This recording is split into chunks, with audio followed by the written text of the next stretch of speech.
We are here at Brows by Liz & Co. Dahil kalubod din ang kilay ni ate, papakilayin natin siya today. Ayan, tignan nyo yung kilay ni ate. One line lang.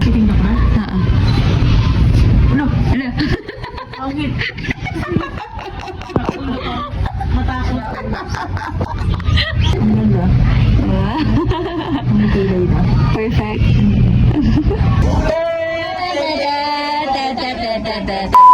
Hi people of the world! Nakauwi na nga kami dito galing sa Bataan. At eto, may pupuntahan na naman kami. Kasama ko pala ngayon ang pinakamamahal kong ate at si Mami Violet. Syempre dahil hindi ko kaya iwan si Aiden, ayan, sinama na din namin. So, eto na nga. Happy-birthday itong si ate, kaya ito na yung gift ko sa kanya. Na-stress nga yan ng mga nakaraan dahil nga nakarnapan ng motor yan. O, teka, wag kayo malito, yung nakadress yun yung ate ko. Syempre, hindi naman ako papayag na malungkot lang yung kapatid ko. Eh, magbo-birthday pa naman. Kaya eto, i-treat natin siya. Bale, andito pala kami sa monumento. Tabi lang to ng pure gold. At dito ko ilalagay sa screen yung exact address niya. May share ko lang. Lahi kasi namin ang kalbong kilay. Kaya nga ako din ay nagpakilay na. Pero hindi siya dito. Sa Bulacan pa kasi ako nagpagawa. Eh, dahil nga nawala ng motor si ate, humanap na lang ako ng mas malapit dito sa amin. And yes, we are here at Brows by Liz & Co. Dahil kalubod din ang kilay ni ate, papakilayin natin siya today. At madami din pala silang services dito. Merong comb brows, microblading, lip pigmentation, Korean BB glow, derma pen, and top eyeliner. In fairness, pagpasok namin malinis at mabango. Malaki din yung receiving area nila. So sa kilay, ito yung ino-offer nilang 6D microblading and combo brows. Bali yung 6D microblading muna yung in-avail ko. That cost 1,499. 2 sessions na yon and may after kit na. Wait lang, ang ganda ng salamin dito. Hindi pwedeng hindi ako maganda-gandahan. Charis!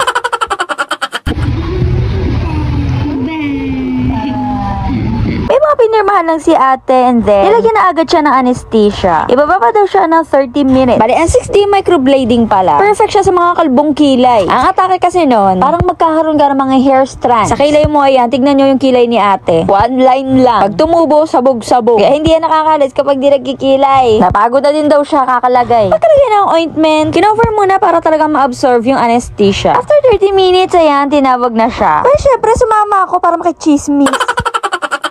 May tatlong branch din daw pala to. Brows by Liz & Co. Ang main branch nila is nasa Makati. Second branch sa Novaliches and third dito sa Caloocan. Nasa 1 year na nga din daw sila dito nakapwesto. Habang inaantay nga namin kanina ibabad yung kilay ni ate, ang daming pumapasok. Mayroong mga nagpapa-second session na, may mga bago pa lang. Kaya sa isip-isip ko, ay, parang maganda talaga dito ah. Nakita ko lang kasi sa FYP ko yung page nila. Nakita ko din yung mga reviews, yung works. Kaya naman nagpabook na ako agad. Ayan nga, at kinukorte na yung kilay niya. Sinasabi nyo nga lagi sa akin, ang fresh ko. Naku, wag kayong malito dahil sa camera lang yan. Pag nakita niyo ako personal, magulat kayo.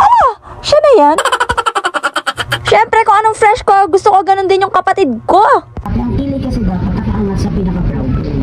So, inangat natin, pero yung pinaka-art nito, ano lang siya, soft lang. Hindi siya ganun kapos. Kasi yung haba, no? Kasi medyo round shape po tayo. Kasi medyo humaba ng onte, medyo naging thicker ng onte. Same with this one, no? Yun nga, may mga ini-explain lang kay ate. At pinapaalam kung anong shape, kung gano'ng kahaba, at kung okay na ba sa kanya. Very approachable nga na ito ni madam. Kung pupunta kayo dito, hanapin nyo si Miss Bell. Ayaw niya magpakita sa camera eh. Pero ang pretty-pretty niya. And start na nga ng pagma-microblading. Nag-try ko na to kaya alam kong tolerable siya. Kinakabahan pa nga nung una si ate, kaso sabi ko sa kanya, Diyos ko, napakadami mong tattoo. Ngayon ka pa natakot. Siyempre, ganito lang yung role ko dito. Mapag-chikahan, mag-video-video. Tignan kung paano yung procedure. Kasi naman naamis ako kung paano ginagawa. May nararamdaman ka? Manhid. Habang nandito nga kami sa loob, ayan yung maglola. Nagbabanding din eh. Namiss din kasi yan ni mama. Di ba nga ilang araw din kami umalis? Ay, yun pa lang, hindi pa tapos pero kinikilig na talaga ako. Di ba? Ang galing, para talaga siyang hair stroke. Tsaka nagmukhang natural lang siya. So, pigment yan, yung nasa kilay ngayon ni ate. Binihiro ko nga siya niya na pakinggan nyo. Tignan mo. Tignan mo muna. Tignan ko na? Oo. Ay, tignan ko na? Oo. Ano? Ano? Pangit.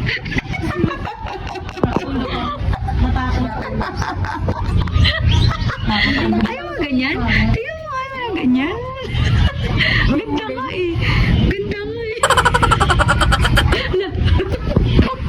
Windang siya eh. So, this is the final look. Opak! Ano? Ganito lang din yung bet ko kay ate. Ayoko din na masyadong makapal. Gusto ko yung parang natural lang. Yung gigising ka may kilay on flick ka na agad. Ang ganda niya. Ang ganda. Ang kilay na. Perfect.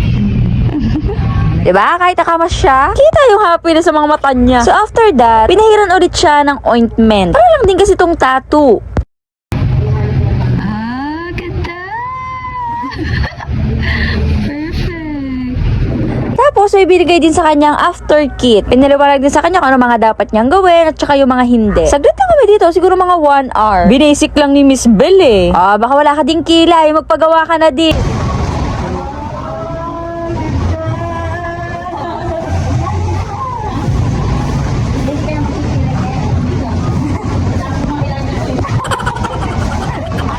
Satisfied talaga kami sa gawa. Pero may second session pa to at babalik kami within 6 months. And naglalas daw yan ng 2 to 3 years.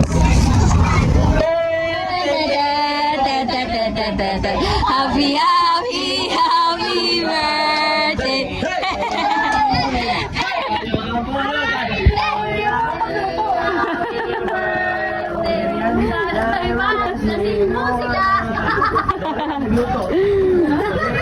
Happy birthday!